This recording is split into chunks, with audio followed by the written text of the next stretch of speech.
Hi, welcome back to Celebrating Culture. We're coming to you today from the National WWII Museum in New Orleans, Louisiana, and I'm with Project Manager Tom Gibbs. Tom, welcome to the show.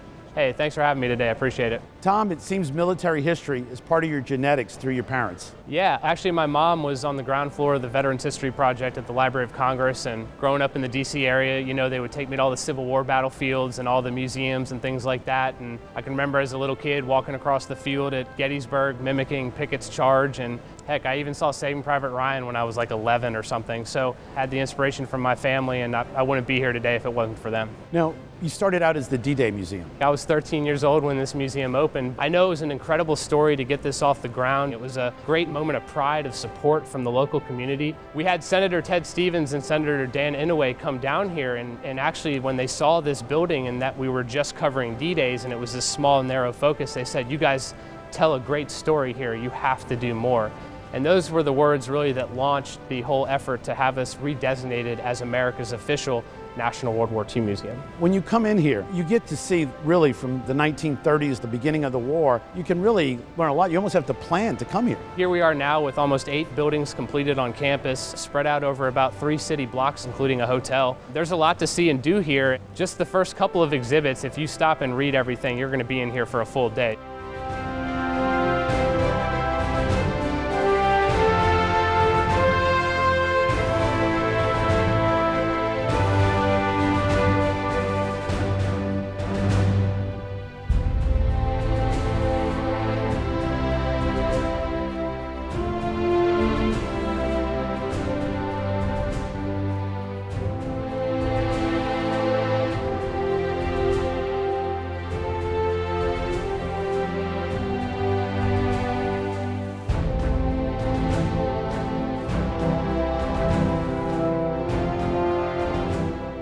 I enjoy being Italian. You have a great exhibit on just the Italian campaign. Yeah, we have the Italian campaign. We talk about the North African campaign. A lot of Americans don't realize that we fought the Germans in North Africa, that we fought them in Italy. You know, I think you can thank Saving Private Ryan for that as sort of the seminal moment that Americans latch on to. But reality, we'd been fighting the Germans for 2.5 years when we landed on Omaha Beach. So as you mentioned, the Italian campaign preceded that. You know, you can go through our Arsenal of Democracy and learn about the Japanese incursions in the Aleutian Islands, you know, American territory. You get a really good sense coming to this museum of the worldwide connotations of this conflict.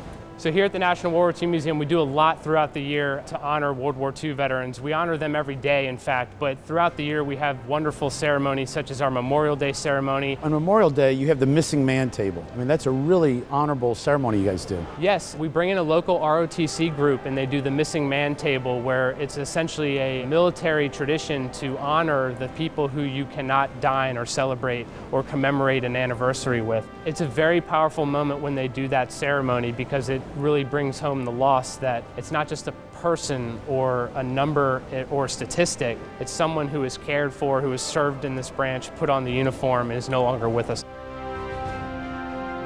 2019, we had our D-Day 75th anniversary, which was just an unbelievable institutional effort by this museum. I just want to highlight the fact that we had a ceremony here on campus for 60 WWII veterans, and it wasn't just one day. We had June 3rd through June 8th. You know, we had documentary premieres, we had special lectures, we had different WWII veteran guests come to talk about different topics. We did a hero's welcome for all those veterans here on campus that morning. I know we ushered about 60 of them past cheering crowds of visitors here to help commemorate that day. We know that our guests came here and were able to learn a lot about the war, but more importantly, they were able to learn about the war from someone who was still there. And that's just important, right? We only have so many of those days left. And this is all while half of our staff was overseas managing 2 cruise ships going from Amsterdam all the way down to Calais, Le Havre. We brought 30 D-Day veterans back to Normandy for the 75th anniversary. It culminated in a really beautiful morning on June 6th when the entire tour group got to go to the Normandy American Cemetery right there at Omaha Beach. I tell you, especially knowing what would happen in 2020 with COVID, looking back and what we did for those veterans in the 75th anniversary, it's really special that we were able to do that.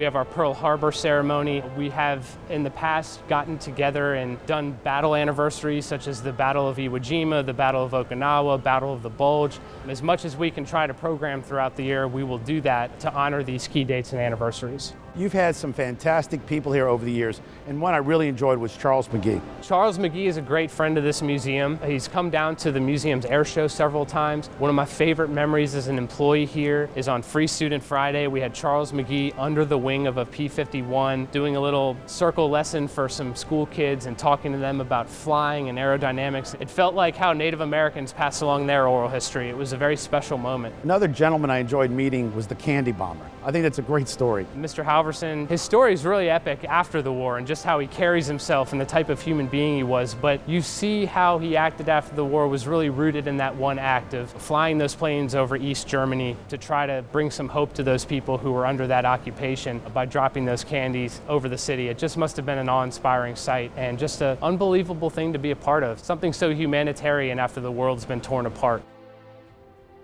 You actually went out to one veteran's house for his 110th. Yes, it just brings a smile over my face talking about Mr. Lawrence Brooks. He just turned 111 on September 12th, 2020. We put together an amazing celebration for him. The Honda Aeroshell aerobatic team came. They had 4 North American T-6 aircraft. We had the Victory Bells come and sing the national anthem for him and happy birthday. Happy birthday, Lawrence. Yes, We're happy so excited. birthday, handsome. Happy birthday.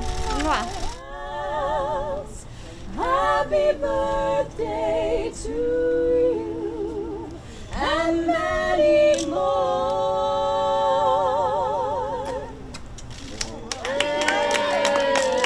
We presented a cake to him. We had his family there. There was a police drive-by. There was just a number of things that we did, but it was really, really fun because I know Mr. Brooks has been in his home all year with everything going on, and for him to get out on his porch and to see all these people, the community, the museum involved, helping to celebrate his milestone birthday, it was just remarkable. And you personally have gone around interviewing a lot of veterans. I walk in the door here as a bright-eyed, bushy-tailed 23-year-old, and they hand me a credit card and say, go fly around the country and talk to the people you've been reading about.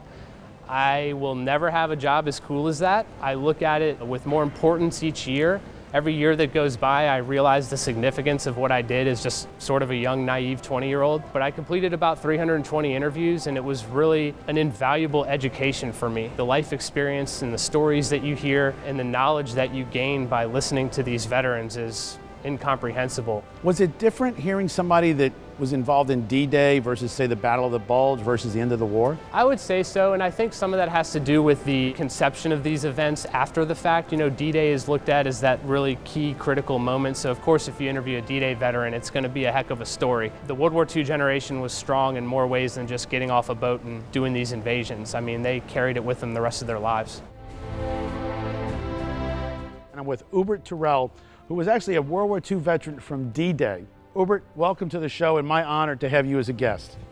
So, I parachuted into occupied France at night from England 5 times before D-Day, picking up information that our commanders wanted. And in D-Day, I was chief engineer on a troop carrier, C-47. We dropped paratroopers at 12 o'clock on Sunday night before D-Day. what did you feel as you got ready, knowing that this was the beginning of D-Day? You don't know what's going to happen. The bombers had been going over, getting shot up, shot down before D-Day out of England. It was a journey that I surely wouldn't want to take over, go again. Sure. You and your brothers are such heroes to America. And we're at the exhibit to the Battle of the Bulge. And I'm with Risa Williams, and both her grandparents fought in the Battle of the Bulge. Risa, welcome to the show.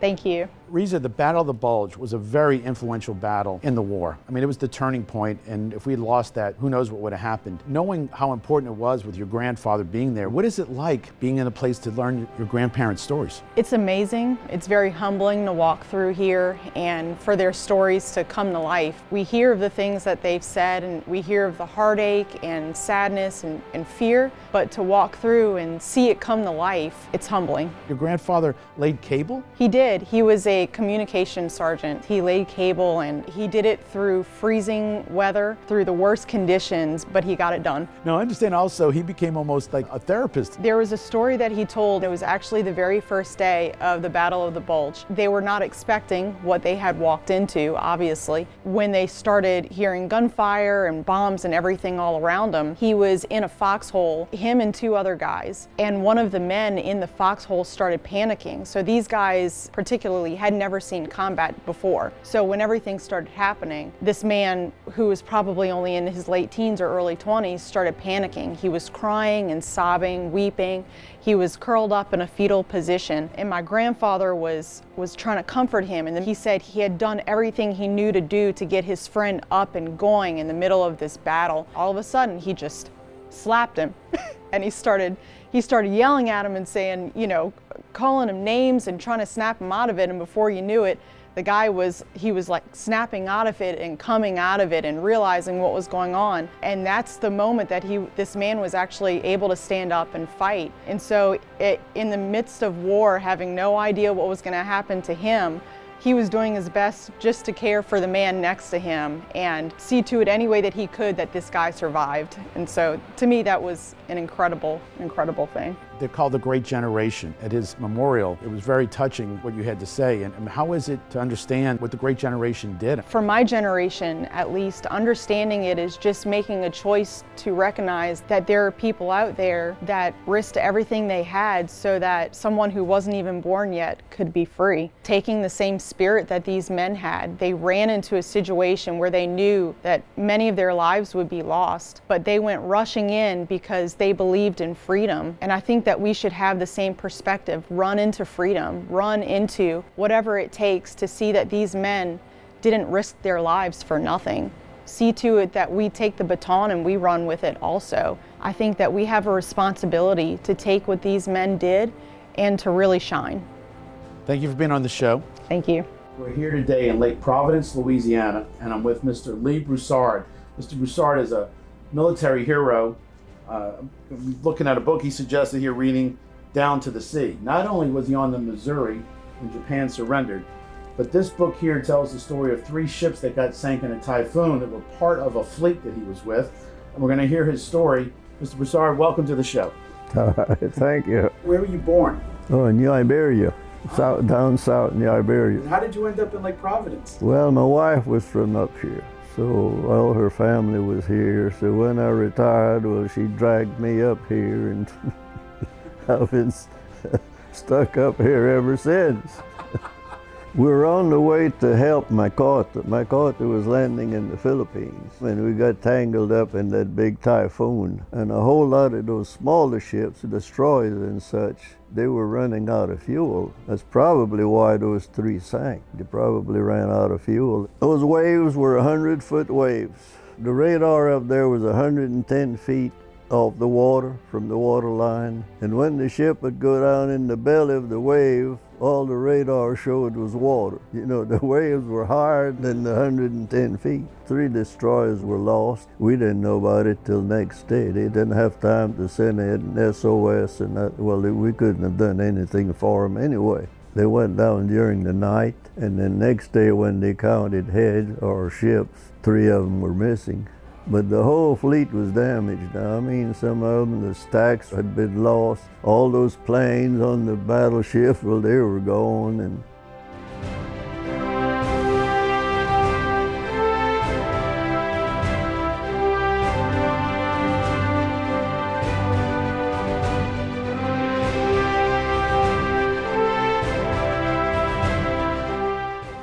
Was there a big party on the ship, though? I mean, did you guys really feel like winning the Super Bowl? you know, It was real refined. I mean, there wasn't any yelling or hats thrown in the air or nothing. I guess everybody was just glad it was over with. But there was no kind of celebration, nothing. It was real quiet, real dignified. Now, I'm sure the officers, when they got below in the mess hall, the wardroom, wherever, I'm sure they had their toddies, you know, and celebrated. But as far as the crew, the ship, it was real quiet and refined. So, Mr. Broussard, you kept a diary. Okay, it wasn't very big. From the day I got on the Missouri, every day, every night, I'd write a few words in that diary. I was going to give it to the museum in Hawaii to put on the Missouri itself, and I offered it to them. If they'd send me a ticket, I'd hand deliver it to them in Hawaii, but they wouldn't do it. So I gave it to the World War II Museum in New Orleans. Mr. Broussard, I want to thank you for being on the show, and I want to thank you for your service to America, and then the great generation, what you guys went through, is just unbelievable. You know, the way things are nowadays, I hate to think what would happen if we had to go through that again. General MacArthur expresses a wish. Let us pray that peace be now restored to the world, and that God will preserve it always. These proceedings are closed.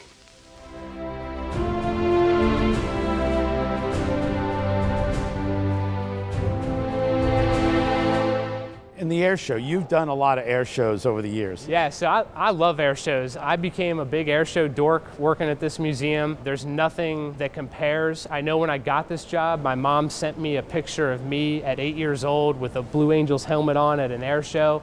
And she said, my God, it's like come full circle for you. But to me, there's nothing more exciting than putting a bunch of World War II metal up in the air and letting it fly around and letting people hear the sights and the sounds and smell the smoke coming out of the engines and giving them that up-close experience. My mom came to the air show one year and she wanted to get on the B-17 because my grandfather was a radio operator on B-17s. I'll tell you, my mom was about like halfway into the fuselage and she was just full of tears because it helped her understand what her father went through.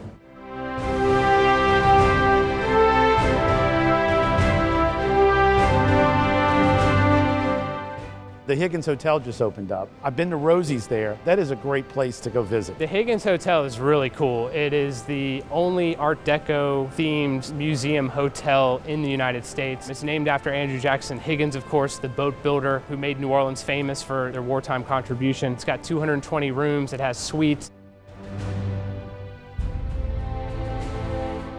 It has a nice restaurant. You mentioned Rosie's on the roof, so this is a great thing for the city to have this rooftop bar that gives you this great view of the Mississippi, the bridge, downtown. It's a fantastic place. It complements the museum perfectly. If you're traveling from out of town and you're coming here to stay and you want to visit the museum, that's the place you got to stay at. Now, if someone does want to know more, is there a website they should go to? Yeah, absolutely. www.National WWII, the number 2, museum.org. I've loved it. I've been here 4 times this year. This is a phenomenal museum, and every year it seems I come here more and more just because I'm realizing I'd like to take it in little increments because you can really learn so much by just spending an hour at one of the exhibits. Absolutely. In the future, when our Liberation Pavilion goes up, which covers the last sentence of our mission statement, what does all this mean today? We're going to have 8 buildings on campus. It's going to be completed. The brick and mortar will be done, and it'll truly be a multi-day experience. Tom, I want to thank you for being on the show, and I really want to thank everything you guys have done to educate people, but also the way you honor all veterans of all wars. It's just beautiful. Thank you, and thank you for the opportunity to say a few good words about the museum today. Stay tuned. We'll be right back with more of Celebrating Culture. I actually was in a gladiator outfit for one of your parades, so you put a New Orleans flair to this. Air shows have a pretty tried and true formula, and doing it in New Orleans, I wanted to tweak that a little bit. So we put together this great parade that had local Mardi Gras elements. Legion of Mars is a military-themed Mardi Gras crew that is comprised of mainly military veterans themselves, and so when I asked them to come out and take part in this kind of quirky New Orleans parade at an air show, they were super happy to do it. Now, to see these centurions marching down the runway, it was pretty hysterical. We definitely got some stares from the out-of-town people, but you know, they jumped in and they understood what was going on. It was fun for all, so it was just a great moment. You had the Amelia Earharts. And we had the Amelia Earharts, which is another Mardi Gras-themed dance crew. Their catchphrase is, "Can you handle the turbulence?" So we thought that was great.